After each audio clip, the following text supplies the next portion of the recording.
Council meeting for You just You're drop off. not ready.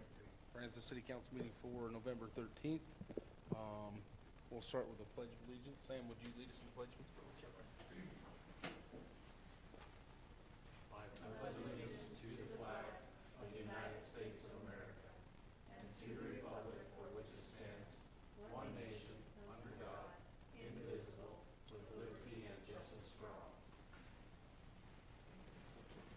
Thank you, sir. Clayton's not here. I think he'll be coming, but we have a quorum, so we'll get started. We'll start with the consent agenda and the approval of the invoice register dated November 13th and approval of minutes from September 11th.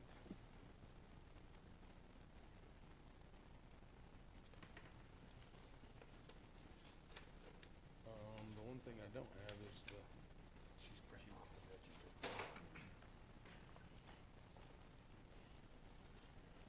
That's all one. We'll share. okay.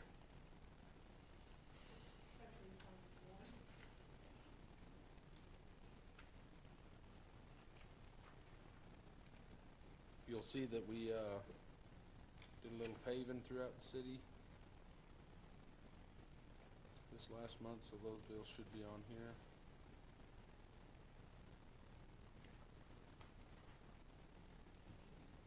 That's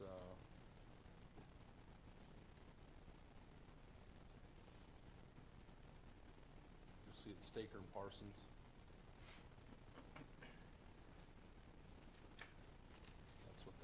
That's what that one is. And then the other large one was the assessment from the irrigation companies. Do you want to look at this?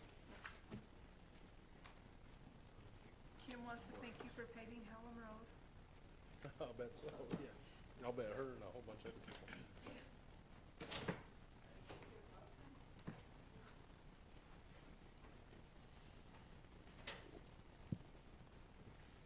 Later. We're just at the invoice register and the And minutes. we're sharing. If there's no questions or concerns, I'll take a motion on both of those items. Except the big ones are just the paving and the two roads to have.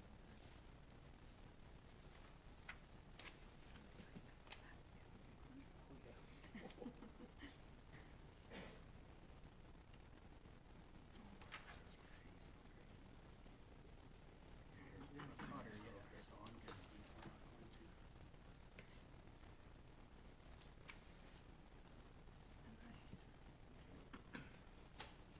Wait for Clayton, want to peruse this? We're good. No?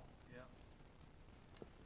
I'll make a motion to approve the invoice register dated November 13th this year and the approval of minutes from September 11th. Okay, is it, I'll second. all right, all in favor? Aye. Aye. Aye. Anyone opposed? If you'll just, Which one Sign we this initial one? in that one? yeah, initial that one and we'll send it down. Okay, next item is, public comment for any items that are not on the agenda. So if there's any public in the audience today that want to make a comment, on any item that's not on the agenda, we'll have, that comment now. If you'll come up here and use the microphone, otherwise online, nobody can hear, so, thank you. So, I'm Shane Fredericton, I live at 1715 South. Comment pertains to the city's general plan, specifically, section 3, transportation.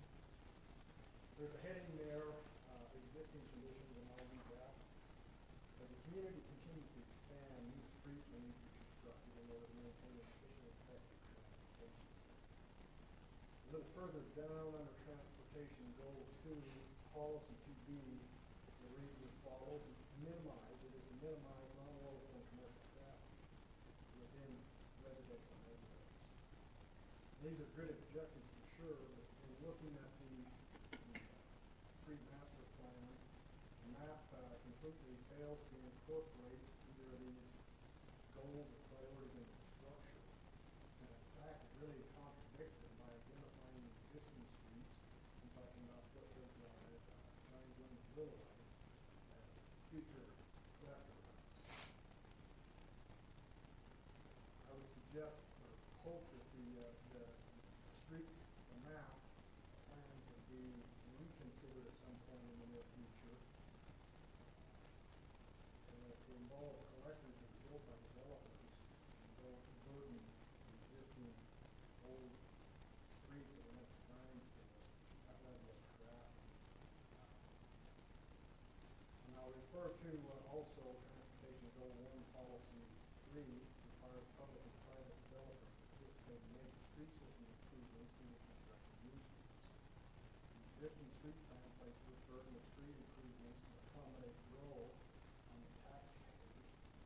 And also amounts to a level of injustice, I believe, to the people, residents on those routes. That's all I have. Thank you. Thanks. All right, any other public comment for items not on the agenda? Okay, we'll, close the public comment, and we'll go to item 4 on the agenda, which is, public hearing in regard to the to the Frontier Acres annexation. We have a staff report, and I'll turn the time over to Katie for that. All right, so Frontier Acres annexation. This is the location. It is parcel CD 2013A and CD 2013B.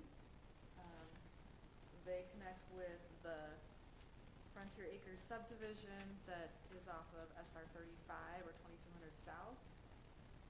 The two parcels together, they're in blue up there. They're 11.6 acres, and address is about 2100 Frontier Acres Drive. The applicant's proposing an Ag 1 conservation subdivision with 8 lots, expanding the Frontier Acres subdivision. So just keep in mind this is existing here on the front in red, and this is what's being proposed for annexation tonight. Okay. So in looking at annexations, there's a whole process we go through. This is the very last step of that process, where the city council holds a public hearing, and after we've already been through the protest period, and so we're at the point where the council can grant or deny the petition. And when we look at annexations, one of the main things that we look at is the general plan to help direct us in making this decision. And there's specifically land use goals that apply to annexations. We encourage development that respects and preserves the character of Francis. Policy 1A says that we encourage residential development in conservation subdivisions, preserving open space.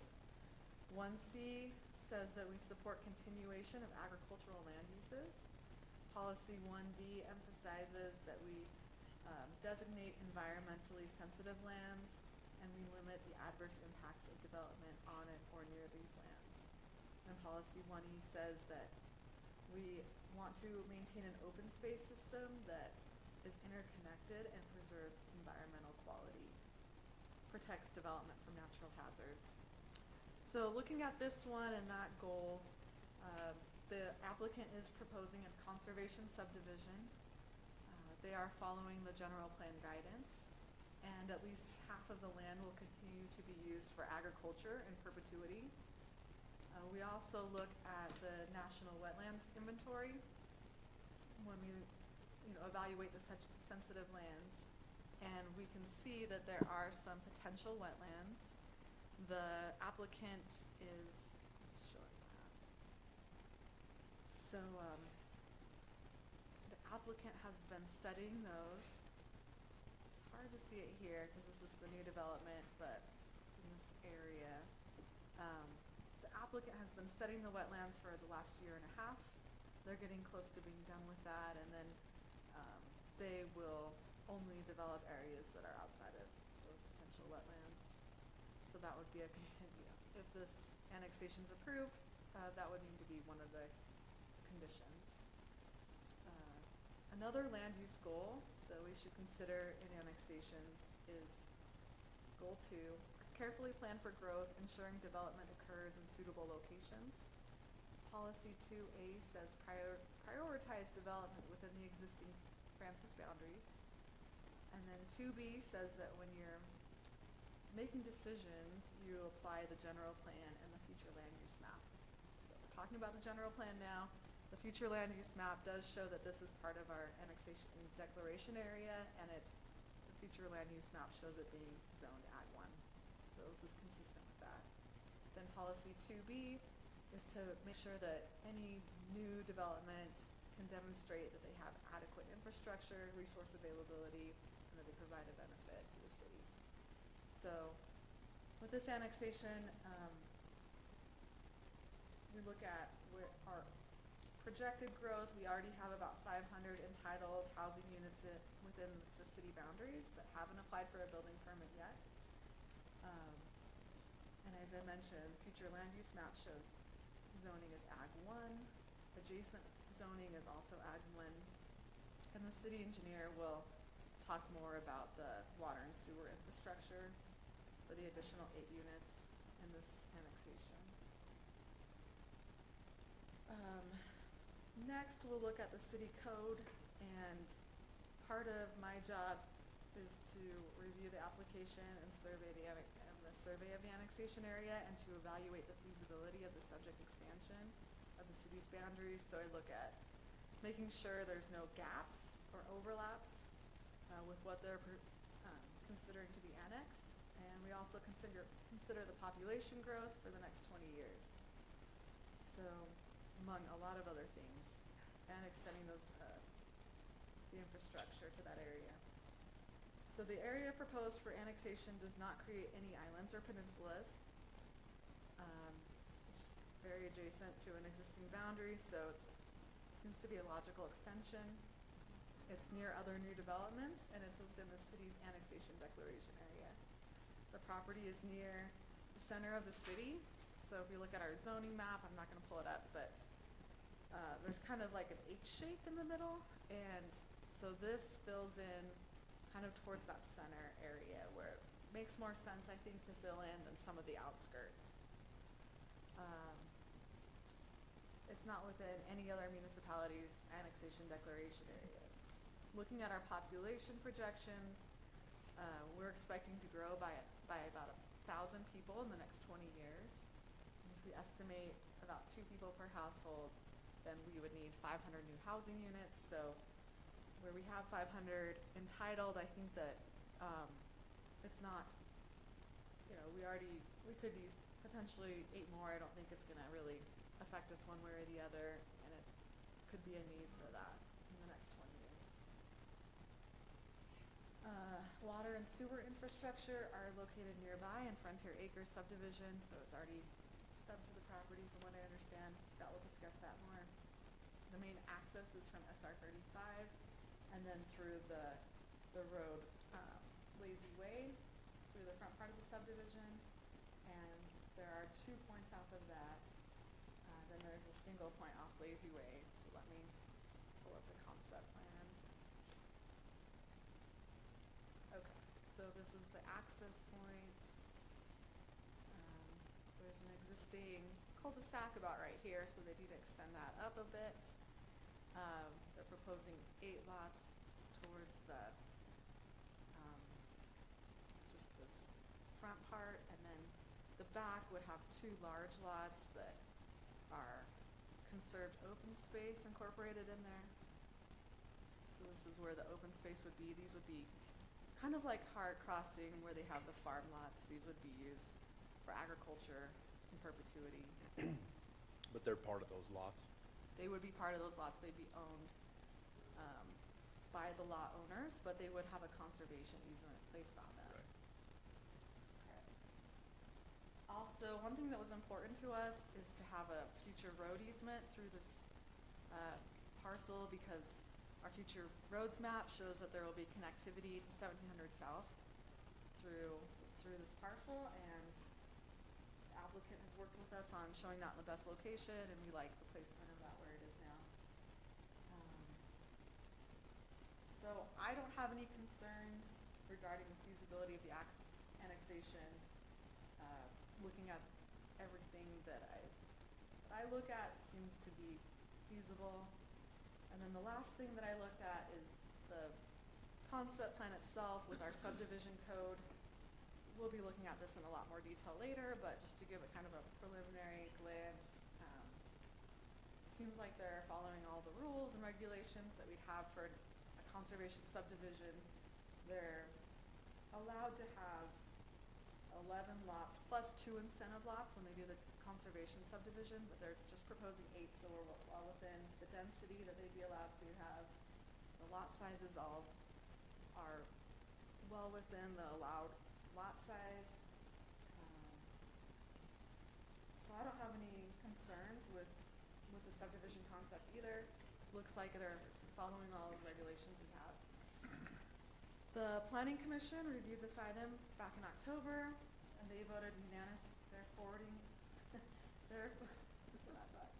are forwarding it to the city council with a unanimous positive recommendation. The recommendation is contingent upon the completion of the wetland study and a favorable report from the city engineer. In making their recommendation, the commission discussed projected population growth, the status of ongoing wetland studies, and the city engineer's forthcoming report. We also noted several benefits of the proposed annexation, including the establishment of an easement for the future connecting road, the preservation of open space, and support from neighboring property owners. My recommendation is to discuss the benefits and drawbacks of this annexation. This is a legislative item, so the council may take any of the following actions. You can approve it. I recommend conditioning it upon the city receiving a wetlands determination from the U.S. Army Corps of Engineers prior to final subdivision approval, and upon the execution of a mutually agreeable annexation agreement. You could also deny the annexation, or if you feel like you don't have enough information to make a decision, you can table it. This is a public hearing item, so we'll need to hold that at some point. I believe Scott has a staff report too. Okay, so like Katie mentioned, this accommodates our road master plan that has a road connecting 35 to the proposed 1700 South when that gets finished. She talked about the wetlands delineation will need to be done. The water, when Frontier Acres was originally approved, we had them upsize the line through that subdivision to a 10-inch and extend it to the edge of the subdivision in anticipation of future growth coming. So they would extend that water line further, and it is a 10-inch that will eventually go over and tie into the water line in 1700 South, which would create a bigger loop for the system. So we've kind of planned for this, connecting our water system. You know, it's we're got the new well, the tank, so we've got adequate supply and storage. They will have to turn in the required water shares for the subdivision. Sewer system's the same. We had them stub the sewer system to the edge of the cul-de-sac where it is in anticipation. It's the low pressure sewer system that they'll have to tie into for that. So the impact of the road, the water and sewer, that's all part of the growth of the system that we've planned for. We'll be working on updating the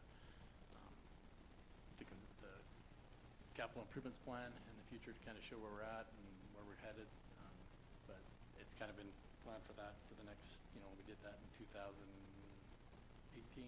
We planned for the next 20 years, so it fits in with that. And then the roads, we talked about, getting the easement through there, so if that road ever needed to be extended, we'd have an easement through there, so. That's all I have. Any questions? Okay. Any discussion from council before we open the public hearing? Okay. We'll open the public hearing for Frontier Acres. If there's anyone who'd like to make comment on this agenda item, please come to the lectern, state your name for the record, and we'll give you a couple minutes to share your thoughts.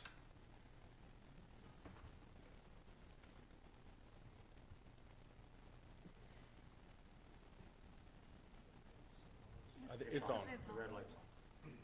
Garrett, Crystal, neighboring property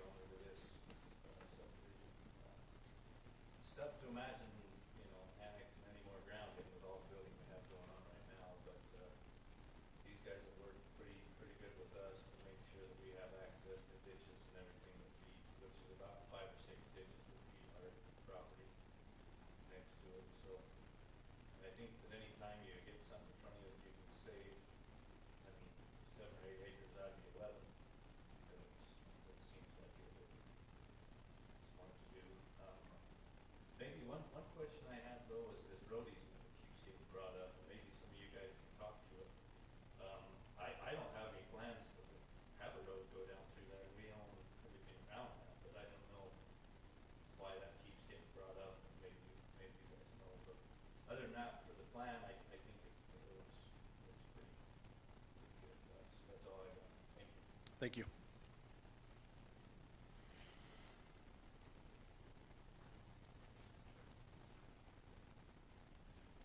Hi, Cynthia Griffin. I just have the same kind of question, mostly personal reasons. If that easement doesn't get built, like Garrett just said, property around it's never gonna get developed. Will they be able to build those houses without an egress with a proposed road? Not sure I follow you. There's only one ingress, so you can only per code have 12 homes.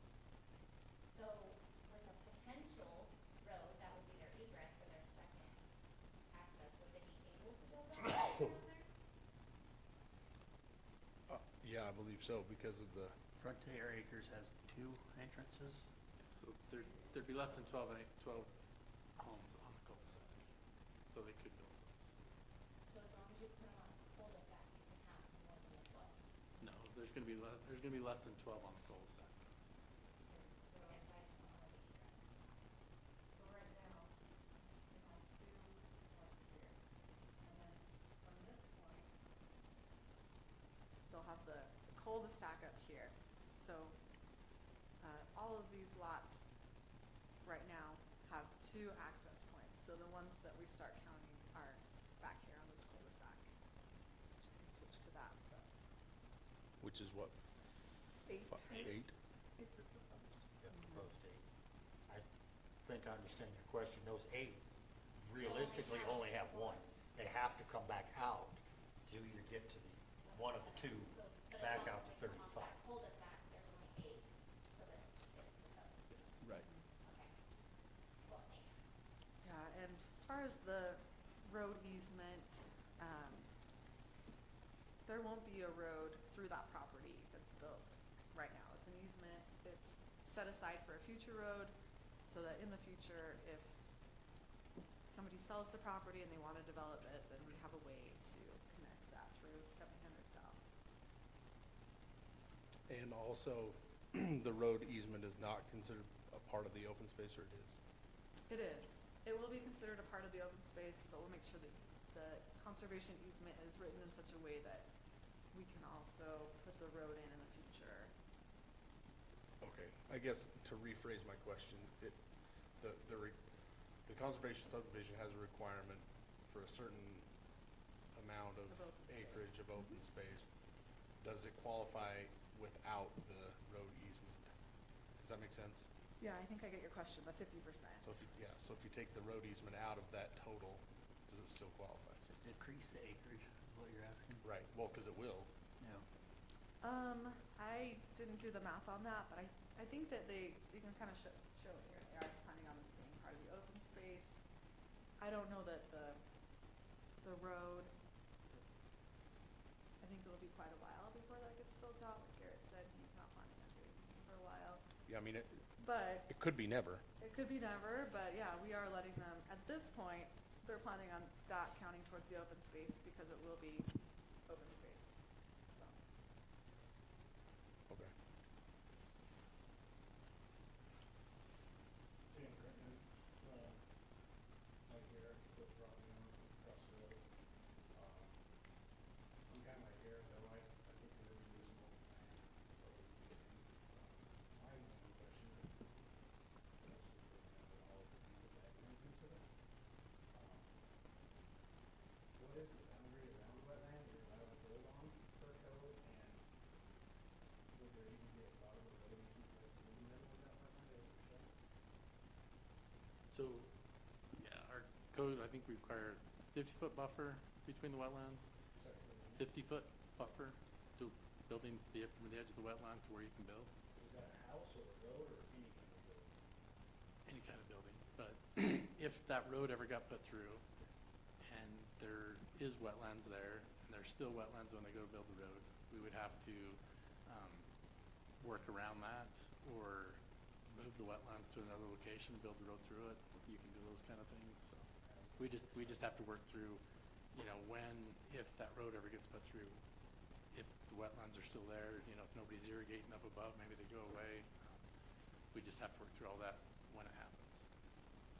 And these building lots, they fall under basically the wetlands, so they're not utilizing that wetland. Yeah, once they get the wetlands determination finalized, then we can finalize and make sure everything meets that, yeah. Yeah, I mean, That's one honestly, of the right now, requirements. we can't guarantee that, but wouldn't be able to build them if it didn't. Right. So Because that's- it would be conditioned upon the wetland study being completed anyway, so Yeah, so this is just for the annexation, making this property, bringing it coming into into the the city. city boundaries. They'll have to go through a whole subdivision process with the conservation subdivision, and we'll check the wetland study at that point. They won't be able to get final subdivision approval until they have that done.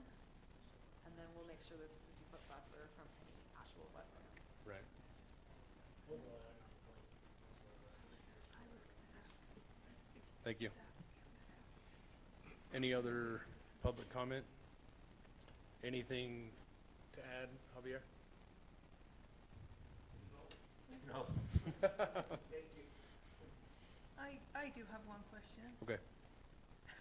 and it's just for my own, I don't know, why does the lot 28 come down? Is that gonna, so that you can get to it the other way? It's a irrigation easement. The irrigation easement, okay.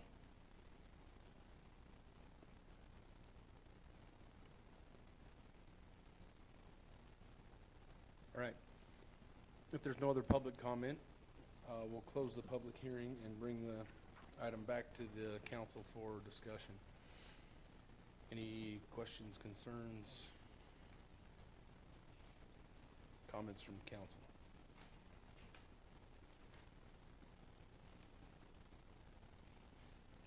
My only question would be, why not wait for the wetland study to be finished? But that'd be the only question I had. What's the reason? Because it's part of the subdivision process, we'll have to look at that. We don't anticipate at all that they're gonna be prevented from having at least 8 homes. They can have 8 homes on this property with the wetlands that we are anticipating to see. So I think that they'll still be able to do what they wanna do. We might have to change the boundaries a bit. We'll have to look at that determination when it comes out. But I think there are guards in place throughout this process to go ahead and approve the annexation and make sure that the wetlands are examined before we get final subdivision approval. It's something that we look at during the subdivision process. I don't think it would preclude annexation. Scott, you wanna add anything on Yeah, I that? was gonna say, if anything, it might limit the amount of lots they can have. If it turns out there's a whole bunch of wetlands, you know, they might be able to have less lots. So if they wanna move forward, they wanna do the subdivision, we just need to find out what the wetlands are and build the subdivision around it once they get that. But they just wanna get annexed so that they know they can move forward, get the wetland study finished and get going on it. So we won't approve the subdivision part till we have that determination. Right. Okay. Any other questions, comments, concerns from council?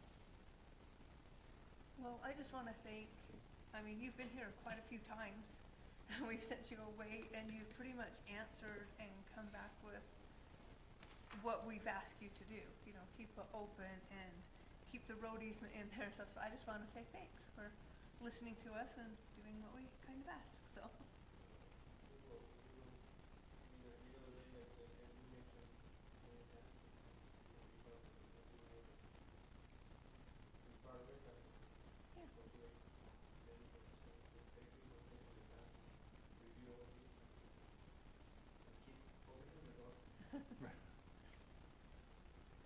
right. Well, just one last thing. Yeah, go ahead. I did a little math, and if I did it right, which I can't guarantee, we're getting 236% more open space than what they're gonna build. So 8 acres open space, and they're building on 3.38, so I don't know if we've got that much open space on any of our other developments so far. Yeah. Okay. Any other comments?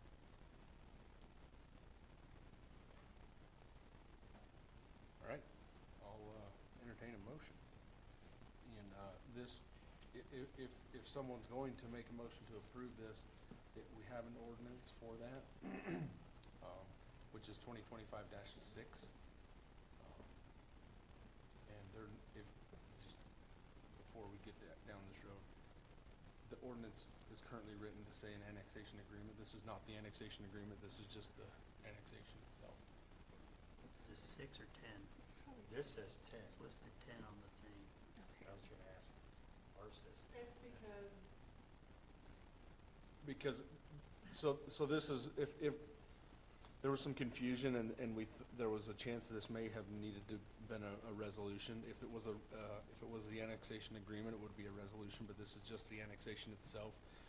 So if it was a resolution, it would be -10, but since it's an ordinance, it'll be 6. Okay. I did it both ways. 2025-6. Yeah, and it's an ordinance, not a resolution. Did I explain that?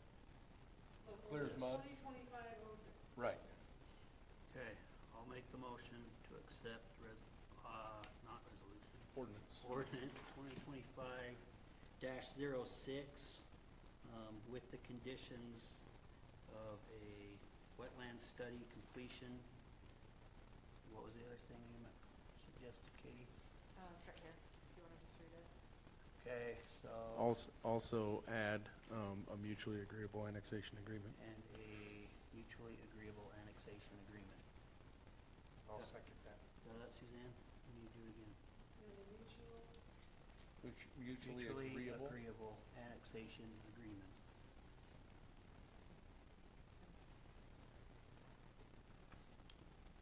Okay, and then Sam seconded.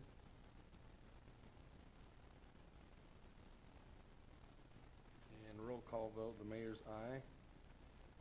Shanna, Aye. Sam, Aye. Clayton, Aye. and Clint. Aye. Okay. I'm not gonna sign this one, so we can make the correction, but. Okay, next item.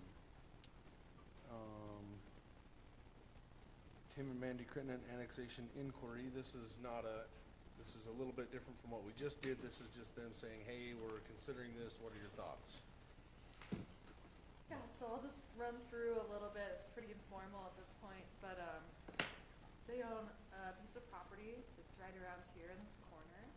The blue is the current city boundary. Anything within the green is in the city's annexation declaration boundary. So they're well within the declaration boundary. This is the future land use map. It's showing that that property is projected to be zoned Ag 1. And then this is the piece here. This is their survey that they've had done on the property. Some of you might remember the Mike Crittenden subdivision that we've looked at recently. That's adjacent to this parcel. Actually, it would get access through that subdivision. So this is the subdivision that's been approved. It's called Southwestfield subdivision. There are 7 lots on this Ruthie's Way Street. And then this will be adding 5 more to that. So this is what the concept is that they're proposing. They'd have like 4, 1.5 acre lots, and then 1 large 4.5 acre lot in the back. So it does meet the Ag 1 projected zoning that we are planning for. That's all I had, but you guys can come on up and talk about it if you want.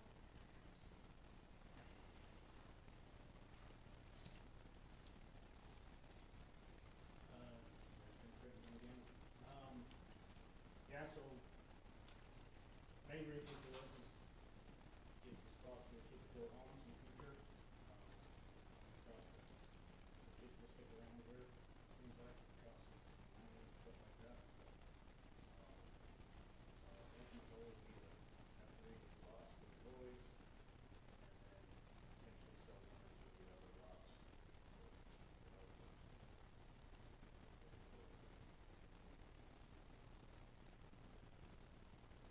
That's it.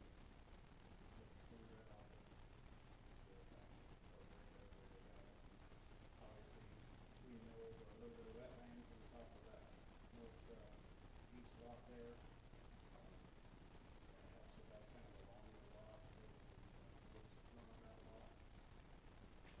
Stay away from those wetlands. Do we got any more engineering or anything like that, but just wanted to make sure this is something that we're interested in looking at before we do the money down and start. Perfect. Thank you. All right, any questions, concerns from council? No. I probably won't be on when it actually gets annexed, but I'm 100% for this. If we can keep kids in this valley, let's do it. So, and I don't see anything wrong with that. You're adding on to a family subdivision, and let's keep it in the family. Well said. Yep. All right, I don't actually think we need a vote or a motion. This is just something, yeah. You have feedback, now's the time. Start building. Whoa, whoa, whoa, whoa, whoa, whoa. Too quick? Sorry. All right, yeah, I mean, anything, Clint? No. Yeah, I think this is definitely something we're willing to consider, take a look at. I don't see any major hangups, and I'd say move forward with the petition. Away we go. All right. They like my answer better. Thanks. Sorry, I can't give you the answer Sam gave you. And I have no authority, so it doesn't matter. Jeez.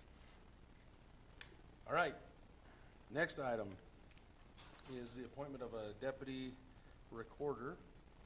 So we talked about this a couple months ago, and we've decided that we need to appoint a deputy recorder that can step in and help when and if Suzanne's not here.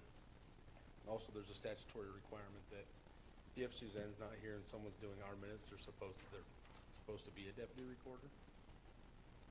So this will bring us into compliance with that should that ever occur.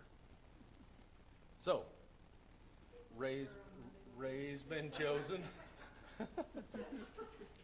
Ray's been chosen to be appointed as the deputy recorder. So we'll do that now. And does she have to be sworn at, or do we just pass this resolution? or Sworn how do we do in, this? not sworn Oh, at. sorry, sworn in. That happens during the day. Okay, so I'll take a motion on resolution 2025-04, which is a resolution for the appointment of Ray Lynn Olson as the deputy city recorder.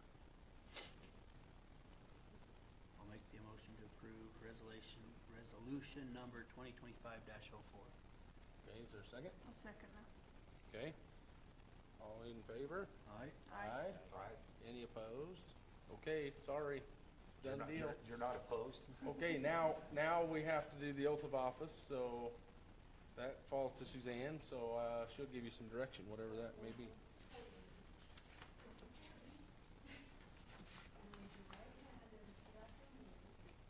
I do solemnly swear No. or affirm that I will support, obey, and defend the Constitution of the United States and the Constitution of the State of Utah, and that I will discharge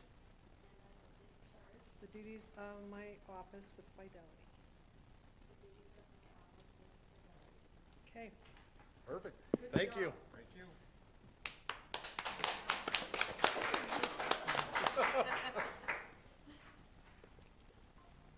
Ray's been a really, really good addition to our city staff, so thanks for stepping up and taking care of that. One more thing on your plate, so thank you.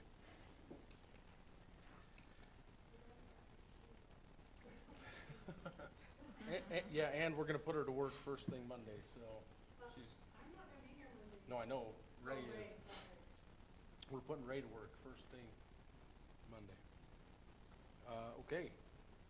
So the next item is, appointment of adopting a chief administrative officer, which is also a statutory requirement. Suzanne's gonna have to remind me. This is supposed to be me, right? Yes. Yeah. Remind you that it's you. Do we want, You volunteered. do we wanna make it someone else? I guess you're the mayor, you can make more than No. one, I thought they suggested. Right. Can I make a motion? Yes, it's resolution 2025-05. I'll make a motion to approve resolution number 2025-05. I'll second that. Aye. Aye. All right. You're stuck. Man, you guys don't know what you're doing. Or do we? Oh, I think we do. Punishing me. Okay, thank you. Next item is a franchise agreement with Comcast. And, we've got that agreement finalized. We have a representative from Comcast here. Nate Martinez, if you wanna. A little presentation. Yeah. It's an overview of the overall project.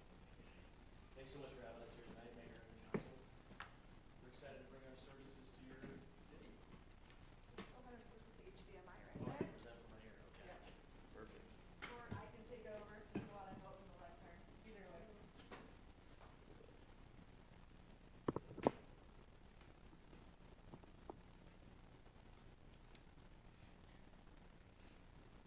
Nate Martinez.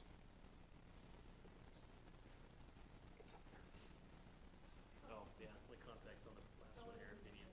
It's a UEL for my first name there, if you wanna do my full name. Yeah, NATHANUEL. See if I can get this going here. And I just had a handout here if you guys would like to hold on to this one. This is our overall state investment report. Just around there. So we're here tonight, hopefully you guys have had the franchise agreement distributed, you had a chance to take a look at it. Your attorney, I was dealing with him earlier today. So we finalized the language on that one, and I believe he's made his recommendation that it's good from his perspective for the council vote. This agreement before you today would allow us to do business within your community, as well as invest in the future of this community as we build out our system. I would add that we just finalized our agreement with Camus as of last month. We had a franchise agreement with Summit County as well, finalized in December of 2024. So we are moving throughout the communities, pushing further east from our main footprint as we push towards Wyoming. So this would be our farthest southeast community for our cable system here in Utah. Just have a brief presentation here. A lot of people have seen kind of our residential Xfinity platform. That is what you would see in your neighborhood. That is our internet, phone, mobile, as well as our TV service. Businesses would utilize our Comcast business platform, but sometimes when we have a presentation coming to your town or city from Comcast, people see our logo and think we're like NBC. That's our parent company. This isn't like a news station coming in here. It would be Xfinity is your residential broadband, which would be the system there. We've invested over $1 billion in the state over the past 3 years. $500 million of that is just in infrastructure and technology upgrades. The other half will be contributions to payroll. We have over 750 employees in Utah, as well as our community investment initiatives, which I'll go into a little bit later. But we are heavily invested in Utah. I cover Utah and Idaho and soon to be neighboring states. Here you'll see an announcement coming soon. But it has been a pleasure, and I'm proud to be a part of a company that invests heavily in our communities. These are our platforms that will be available once our system's fully built out. Of course, we have our Xfinity Xfi or Wi-Fi with speeds capable of 2 gigs. This would be a full duplex system. I'll talk about that in a second. That means there's symmetrical speeds, both up to 2 gigs upload and download. So it's a full fiber system throughout your community. Available on that would be our mobile, which utilizes a nationwide network and also pings off of our Wi-Fi routers. Also available on that are integrated home services like security. You could do smart lights with that. There's all kinds of stuff that are available on that platform. The X1 video platform, these are all the channels you know and love, as well as streaming services through our Flex platform and actual voice home telephone. This is a quick breakdown. We recently revamped our pricing. So this is the cheapest way to get on the internet of any of our competitors. It starts at $40 a month, and that's 300 megabytes up and down. Again, on that full duplex fiber system, and you have the option for a 1-year and 5-year guarantee on that with no contract. So this is new as of a few months ago. It used to be where you would input your address and you could get a different price whether you're here or across the street. But now this is the unified pricing across the nation here. And moving past our platforms, we like to invest in the communities that we move into and provide our services to. We call that our Beyond the Build initiatives. Actually, yesterday, one of these initiatives, Comcast Rise, we gave $5,000 grants to 100 businesses in the South Valley. So that was the communities of Sandy, Draper, Harriman, and 8 other communities there on the other side of the mountain. Hopefully we'll get it back here in 5 years, but that was a program geared towards small businesses. So we wrapped that up last night with our celebration at the aquarium down in Draper. But that's one of our initiatives where we're investing in the future of communities, providing them with our full suite of services, as well as a $5,000 grant. Our Lift Zones is a flagship program where we can talk about that. I have some pictures here in a second. We utilize existing community spaces like rec centers, community centers. We haven't done any city halls yet, but if you have possibly a library, we can provide a bank of computers, free Wi-Fi, as well as some programming. I can talk about that here too, as well as Internet Essentials is the cheapest way for families to get online here, as we're already back to school, but we have another semester coming up, and then we're headed into another one after that. So it's a great way to get families online. One of the logos here, the Park City Community Foundation, that's where it's the Park City, it's on the next page here, skipping, Park City Senior Center is where we have our closest lift zone to here. So there's always the possibility for more as we look towards the future. Team Up, I haven't touched on that yet. We like to utilize our over 750 employees to partner on your initiatives in your community. So if you have a community cleanup, highway cleanup, we've partnered on a lot of those, as well as any other initiatives. We will get the word out and try to get our employees out here to help you out. Lift Zones, I mentioned the closest one will be Park City Senior Center. These are to invest in our aging populations as well as the next generation. So we offer programming to help keep seniors safe online from scams, as well as keep children and the next generation safe from predators online or any other, it's ever changing. The world, technology, and the internet becomes even more ingrained in our lives. So we hope to partner with existing community infrastructure to provide these spaces, to provide that education opportunity, as well as a way for people to get online for free via Wi-Fi and computers.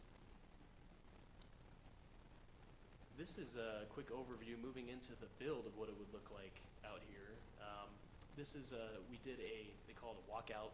So they had come out. This is our network and project team. They run through the neighborhood in the trucks, and they ping off every serviceable address off of the main branch of fiber that will come through along the highway there. So these are all the serviceable addresses we have denoted. So that's just a good visualization of what it will look like when we're fully built out, coming down from Camas to the north. And some of the construction processes, we can go through the flow here. The first part of it would be securing the franchise agreement, which allows us to have the right to use the city's right-of-way after we pay for permits and go coordinate with your planning department, your public works. We would hope to have a good partnership there before we even break ground, of course. So we would pass that. We pay for all of the associated fees and permits. That's been something we've addressed in communities where this agreement just doesn't allow us to do whatever we want. We still have to go through all your processes, pay for permits, and hopefully work with your public works as well. Before any shovels hit the ground, we go out and notify residents whether we're going to be in your neighborhood. We would do door hangers, knock on people's doors. put signs out, actually yard signs, where we're able, just to let you know when we're gonna be disrupting the community, if there is gonna be any disruption. And then when we start construction, our network project managers, I think the nearest one lives in Heber, so he would be over this. He's not able to be here tonight, but he's in a nearby community and would hope to be here as often as possible supervising the project with our subs. And then we could talk about restoration here in a second, but if we were to have to repair anything in the easement or any yards, as well as after that construction will be complete, we're hoping for summer 2026 after the freeze here. We could do any aerial. I think they identified a few poles that we would be able to use aerially and start that construction, but any boring would have to happen after the winter in the spring. We hope to be online by summer 2026. Just a few examples here. I'll flip through here. I don't want to take too much more of your time here. These are, we would pothole utilizing my slides are out of order. Primarily, we would hope to use directional boring. This is an underground method. It's not open trenching. It utilizes a steel pipe that's pushed underground from 24 to 36 inches. It's the least invasive way to run our fiber conduit. And the way to start that would be we would do potholes to help locate any utilities in partnership with your Public Works Department. And blue stakes, we would do locates throughout the community so we don't hit anything and disrupt. This is an example of how we would repair a roadway, depending on what the surface is. If we were to cut into a slab anywhere, we would replace the whole slab. It's not like a fill or a slapdash job. It's an example of sod repair, some light landscape repair for a pothole area.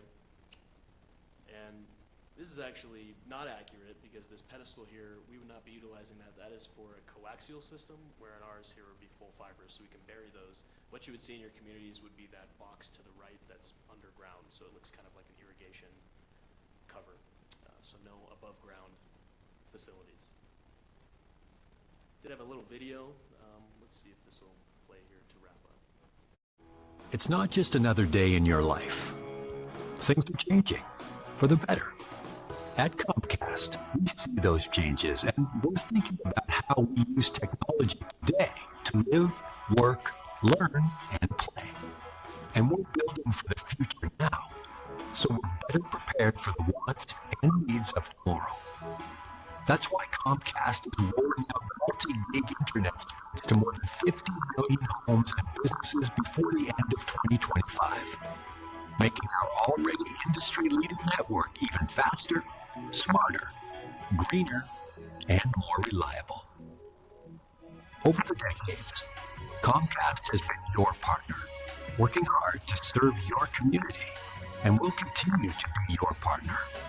We're expanding our gigabits, so you can enjoy the tiny bits that matter most. With that, I would take some questions here. Here are your prime contacts. Here will be our construction director as well as our senior manager, Sean Noble, who will be over the project. So yeah, we're excited to bring our product to your community and help service you, get you online with the quickest, most affordable option. Thank you, council, and I'm open to take some questions. All right. Can you give me a copy of the PowerPoint for my minutes? Yes, of course. Questions, concerns, comments from council? It's about time.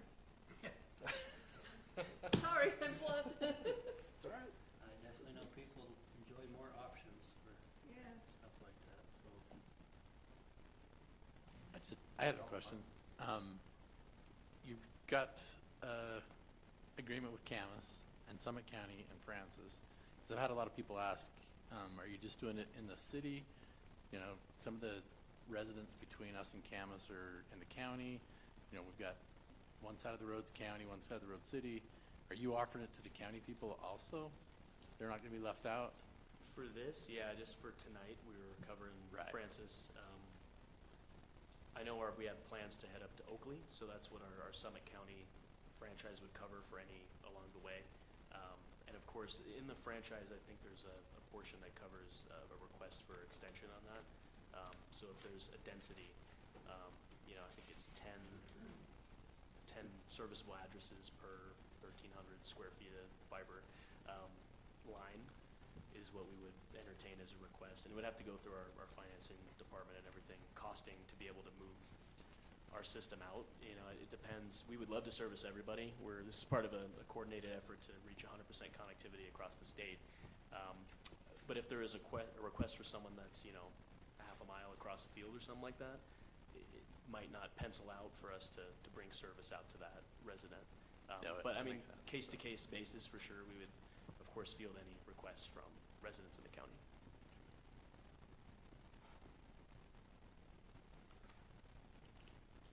Will most of it be underground? I did Yes, hear you yeah. say some of it will be above or whatever, but And I can generally ask our most is. construction team, yeah. We prefer to go underground. I know that we don't like to go up and down and up and down. That's why I'll tentatively say that we could start on any aerial portions as soon as the franchise is in place. We could submit for permits for that and hopefully get going by the winter. Mm. But that would have to tie in with the overall design and construction, because you lose, the signal is not as strong, it's not as Oh, okay. robust if you're going up and down throughout the community. All right, anything else? I like it. This is, resolution 2025-11. If, anyone has a motion. I'll make a motion that we approve resolution number 2025-11. A second. All right. The mayor's aye. Shanna? Aye. Sam? Aye. Clayton? Aye. Clint? Aye. Okay. Thank you, council. We're excited to bring our services to your community. Thanks, Rick. you. Thank you.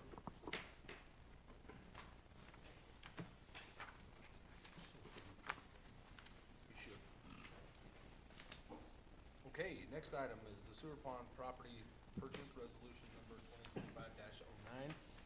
You'll remember we talked about this a few months ago. You gave us, direction to move forward and work out a deal. That's been done. Scott, you wanna? Yeah, I put the map in front of you just to remind you which piece we're looking at. Like we mentioned, we've been working with the county on the corridor preservation funds. They're moving forward with, working on a design through our sewer property that's in Camas, to come up with an alignment so that we can, purchase that property and get the right-of-way, locked up. And that's the money that we will use to reimburse ourselves for this project, because we can't remove property from our irrigation. We have to, you know, if we're gonna build a road through there, we need to move some irrigation, because we need to continue to get rid of our water, so that's what this will do. You know, I remember we had it appraised a while back, and we've been working with the property owner. There's, you know, it's taken a little bit of time, but they're willing to keep the same price. And so we're looking at the 600,000 for 8.89 acres.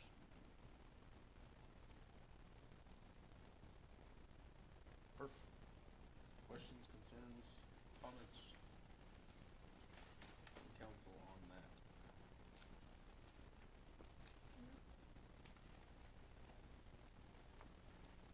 Yeah, I know we've been talking about it for a while. Yeah, the good thing is it adds to it gives us a little bit extra property to, use around our sewer property, but then also, you know, the money comes back from that corridor, preservation, so. Yeah, it'll add to the buffer, you know, if that property that's in Camas City, if it ever develops, this will create a buffer. You know, the property owner's been trying to sell it for a while, and, you know, they've had some interest, but who knows what would happen in the future if we didn't do something, but, cost of property keeps going up, so, if we would've done this a while ago, we would've saved a little bit of money, but we're still getting the same price on the property when, you know, we had it appraised. Camas had the property appraised, and if, depending on how much right-of-way they get, but we'd be looking around $750,000 that we'd get from that right-of-way to use for this, and then we could look at purchasing that other property that's next to it from the Lambert family, so. All right. I just have one question. What timeframe are we looking at to be reimbursed or to get the funds? Like a year, 5 years, 10 years? Probably less than a year. Yeah, they're, like I said, they're working on it. The money is set aside by the county council, and they're putting out an RFP to design so that we can get the exact layout that we need to purchase for the road, and we're hoping to do that in the next few months. So it's probably going to be 6-8 months by the time we get reimbursed, I think. But not, yeah, less than a year for To sure. make Suzanne happy. Yeah. We'll make everybody happy. We always want our money back as soon as possible. That's right. All right. I'll take a motion on resolution 2025-09, a resolution for the purchase of the property. I'll make a motion to approve resolution number 2025-09. Second. Okay, does that do it, or do they need to authorize me to? Yeah, that resolution. That does it, okay. Perfect. Okay. Mayor's aye. Shanna? Aye. Sam? Aye. Clayton? Aye. And Clayton. Aye.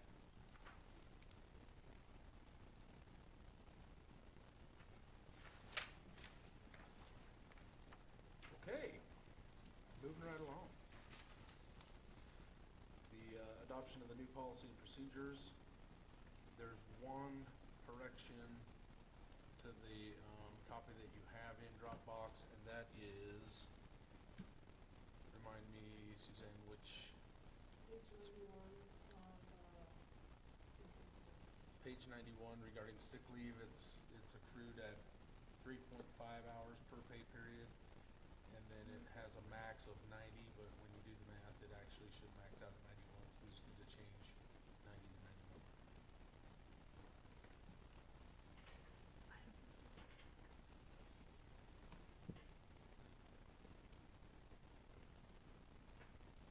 That's been quite the process, by the way. Yes, it has.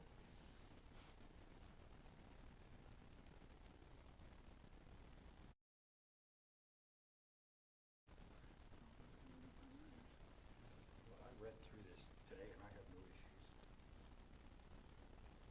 You guys not have to I see it? have one page of it, but I don't know. I don't have 91 pages, I got lots of pages. but I I'm got a good. whole bunch. You have Unless mine. I'm just not finding it. If Clayton can find it, we can't speed read, I'm sure. I don't think you'll read through that policy No. manual very quickly. Oh, Maybe it that's took me it. a while Okay. today to do Okay, it. we found it. I was kind of So. bored, so I read it. Leave, he says. Yeah. Oh, I was gonna see what page, 90, page The only thing that 91. happens, if you're bored and read the policy manual, you just got more bored. If you only read it once in the board, right? Sorry. Okay. We did make a few changes. We've added some forms that we haven't had in the past, as far as, things that were required in the policy that we didn't have forms for, things like that. So everything's updated. Suzanne and I have both gone through every single section more than once, along with, Spencer at the league, not at Little League, MAG. And, that's right, MAG?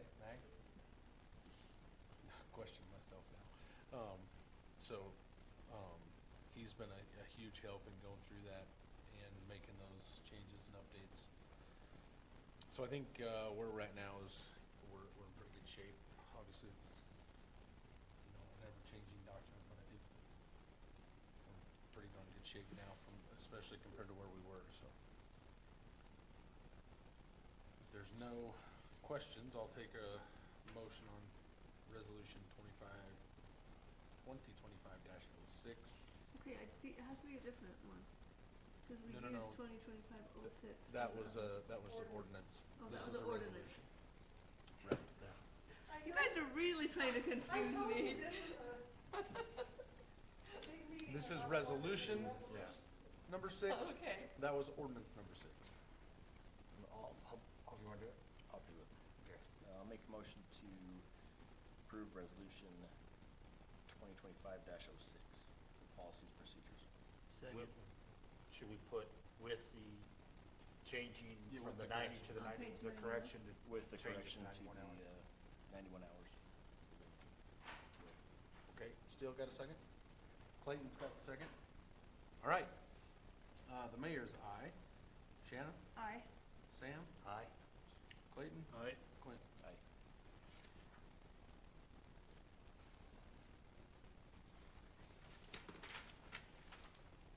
Okay. Reese Across America, we've prepared that donation. We just did the same as we did last year. Correct? That's coming up on 13th. December 13th. December. Month. So hopefully, everyone can come out to that. You giving a speech again, Clint?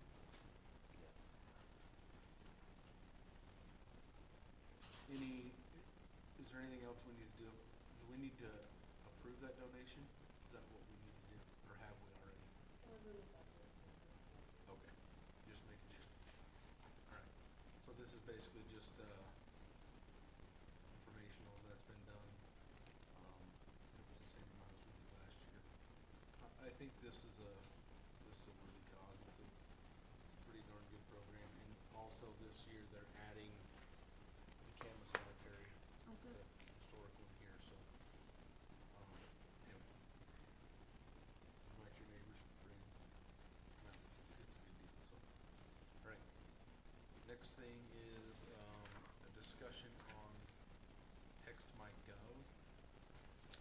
This is a system that, the county uses and, some other municipalities as well. And it gives us the ability to send mass communications. People have to sign up, but then we can send out mass communications, say we've got, water issues, or we've got, yeah. Don't say that out loud. Say that out loud. Basically anytime we need to send out mass communication, and it can be for emergency type situations or just, informational, type things, even just notifying people to come out to an event or whatever the case may be. So, it's becoming more and more apparent that we are in need of some sort of system that will allow us to do that. This system has a couple of different options, that we can choose. One with the ability to do, surveys, and the other without the ability to do surveys. I just gotta find the right, So the one I have in the packet is for not doing surveys. okay, And they were able to negotiate some lower pricing for the implementation. So instead of the $750 that we were planning on, so it's $1250 there. Before they told us it was $750, they said they could do 400. That gets us to a total of 2,900 for the first year, and that's below our $3,000 procurement limit where we have to put things out for a bid. They are a sole source. It's a product where you can't really just go out and bid on it. You have a letter saying it's sole source anyway, so I don't know that that's important, but if anyone was worried about it being over 3,000, we don't have to worry about that. It's 2,500 annually going forward. We sent the contract to Brad. He didn't have any concerns with it. He did just want everyone to be aware that we are basically saying we'll do it for 3 years. And then after that, we can get out of it, but we are committing to 3 years if we sign a contract. It's set up so that we can text out, but people can also text us. So if they have a question or if they wanted to to put in like a service request or like had a code enforcement issue, they could take a picture and send it to us. They can communicate with us through a text. We can also set up like some pre-recorded answers to questions. So if someone said, hey, how do I pay my bill? We could, it would be set up to automatically respond back, sending them the link to Express Bill Pay. So it could help answer questions on the weekends when we're not here. It uses AI to use our website to answer those kind of questions.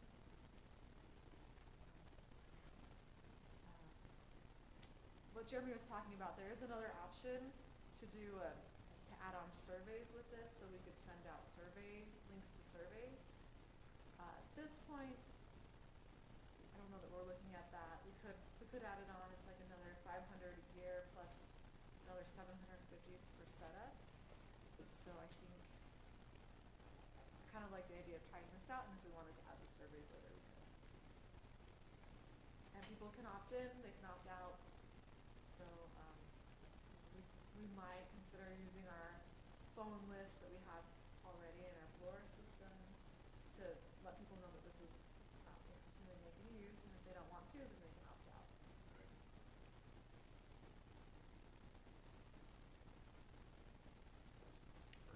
How would we have, push out the initial information, they get a text, see if Yeah. they want to opt in, I guess, is that how that works?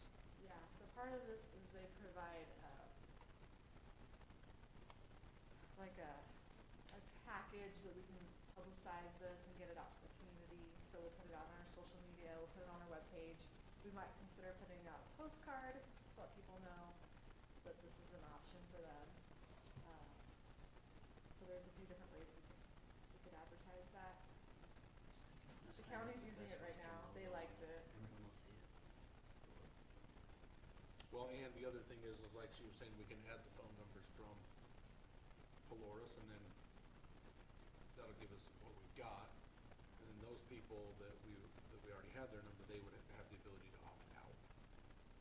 Can't you just like go on the website too now? Yes.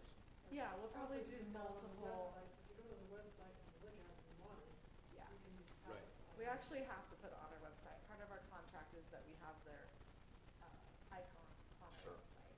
Even So, the video, too. yeah. Right. Yeah. Like I mentioned, the county is using it now.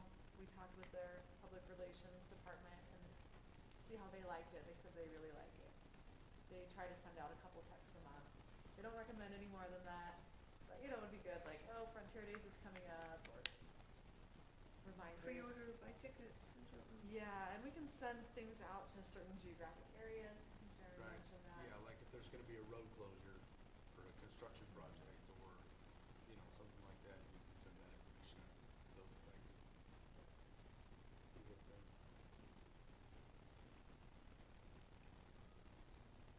All right, Cool. Sounds good to me. I'll, What do we do with that? We've already, it's how much? do we give you permission to sign the contract, or? Yeah, do that. Yeah, do that. Yep, that's what we need to do. Okay, I'll make a motion that we give the mayor permission to sign the contract with, Text-by-Gov. I'll second that. All right, all in favor? Aye. Aye. Aye. Anyone, opposed? Okay. Whew, man. At the bottom. Before we go to council reports and all that stuff, I'm gonna send this, this around. Everyone needs to sign it. This is the, from when we canvassed the, primary election. Is that not on Monday? What's on Yeah. Monday? That's we the sign it canvassing of early? the general That's election. the, Oh, Oh, okay. So like you probably saw your certificate. so do we still need to come on Monday then? Yes, this is for the primary. We did that. Well, yeah, but this is for the primary, but I didn't know. We didn't have they this, so changed we're the just rules. signing for Oh, something we've okay. already done. They changed the rules, so I had to do those certificates of nomination and the Oh my certificates of goodness. whatever. You had a hard job this time during Yeah, it was elections. bad. That put me in a bad mood. All right, and then, we'll go to council reports, so if anybody has any council reports, now is the time. Thanks for doing. Well, just to expand on the voting thing, Suzanne, I went to Summit County on Monday, courthouse, and witnessed the count. I guess, we didn't count every vote. What they did, Lieutenant Governor's office sent packages they plucked out of thin air, I guess, that they wanted to, take a count on. Okay. And they ranged anywhere from 22 to 25 ballots per group, and they did 4 originally. And in that 4, poor Francis was left out in the cold. None of our ballots were there, so they pulled a packet for the city of Francis. And all we were doing, we were witnesses to 2 other people doing the count, and as long as the count matched, what we were doing was matching the count to the machine count. And as long as that balanced, everything was great. And if it didn't, then we'd have to do some research, but no, we didn't have that It all issue in any of the balanced 5 packets, so everything was golden. Liar. What? All right, any other council reports? Yeah, I had one thing. Just in line with what Shane brought up in public comment about the street master plan. There's been a lot of change in the last recent future about, just developments, and I know there's a lot of concern with collector roads and egresses. Talked a little bit about some tonight.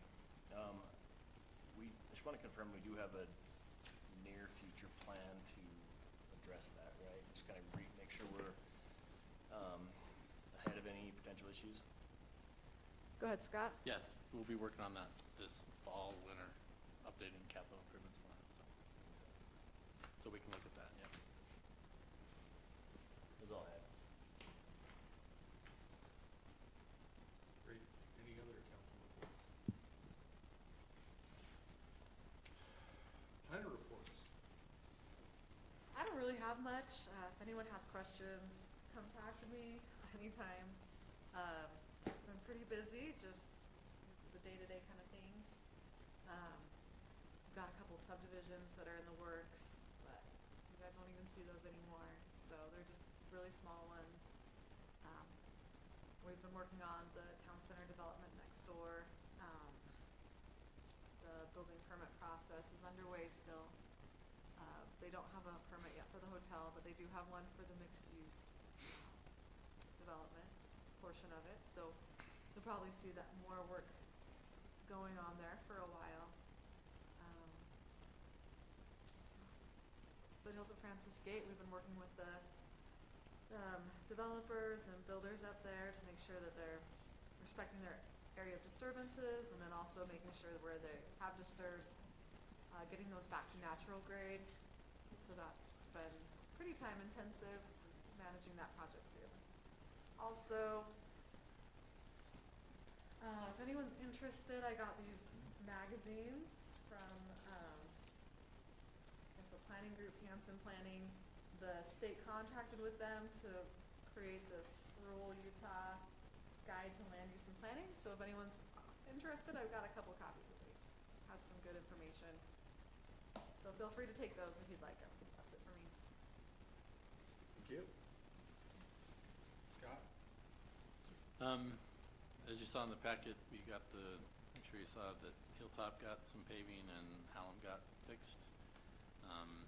And then tomorrow, as part of the town center project, they've got to bring the sewer across the road. And so we're closing the road down to do that. Part? What part? It's just right out here. They've got to cross the road. Before the blinking light, or? Well, that's what it'll be closed, but the sewer crossing is just right. So they're closing Spring Hollow. Yeah, the road will be closed. Okay. So, but the road's got to they got to come across, and they've got to hang the pole that provides power to ours. The sewer line goes right by it. So Can I they, make a request for the future? yeah. If we have to do that, just let the fire department know that that road's closed. We left the school district now. Yeah, they were supposed to already done. Yeah. 'Cause I'm on and I haven't heard anything about that road being closed tomorrow. Okay, So I'll let that's good 'em- for us to know, so we don't try and go through there Yeah. if we have a problem. Yep, Have to that makes find a different sense. route. Yeah, we had them call everybody but you, it sounds like. Okay, so yeah, just in the future, if that ever happens, just, That's usually, when you said that, I'm like, yeah, that's usually what we do, so. Yeah. okay. But, Alright. So Spring Hollow right out here. Yep. front. and just so everybody's aware, with all the cuts that go across that road, this will be a temporary patch because he's got to redo the road from where our new pavement ends to the intersection. Full width of the road, so that's why, everybody's, why are we doing it, it is 60 degrees tomorrow, so the paving, they'll probably get it paved next week when weather's not as nice, but it's a temporary patch, and the road will be fixed next spring when we do the curb and gutter and all that, so. That's all I have.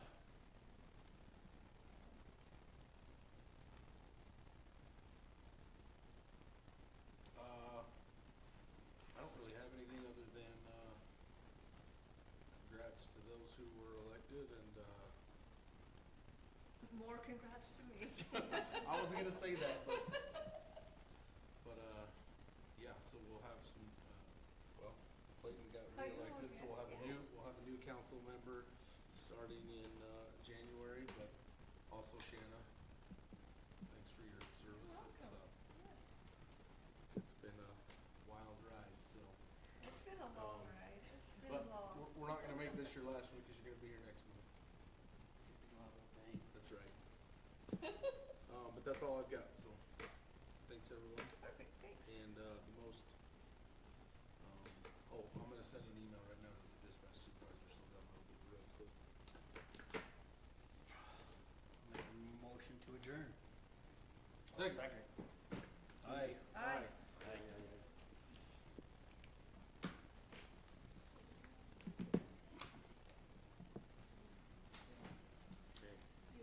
Kirby left, it bothers me, he came and left, didn't say a word.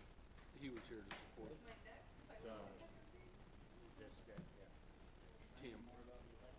Oh, no, I'm feeling good. I honestly, yeah. What are you doing right here?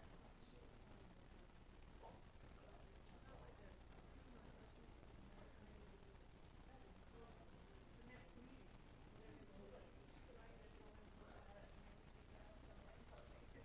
But I'm not, if you can.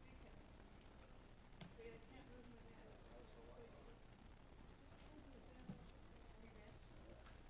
No, Clayton, Amazing. motion to adjourn, I said.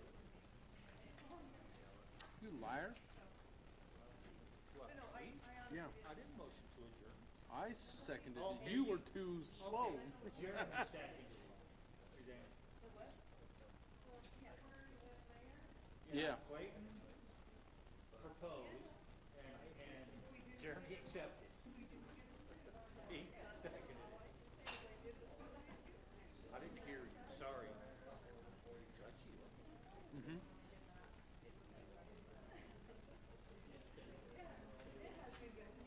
We're not, the city's not doing anything for Christmas. Oh, crap. Wait, we shouldn't adjourn. I screwed it up. Well, I asked a question and now he's, We are. yeah, we are.